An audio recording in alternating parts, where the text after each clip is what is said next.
Mga kapwa ko mananayan, mananabay, managlas na naman tayo sa ating movie review, and the second movie for this year is Code 8 Part 2. So, actually, pagdating sa mga sequels kasi andyan yung ang ganda ng una, tapos pagdating sa mga Part 2 o yung mga sequel, yung mga kasunod, medyo nagda-die down. Hindi kasi siya madali gawin.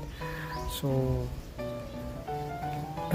para sa akin, one of the negative things of the movie is medyo Lilo.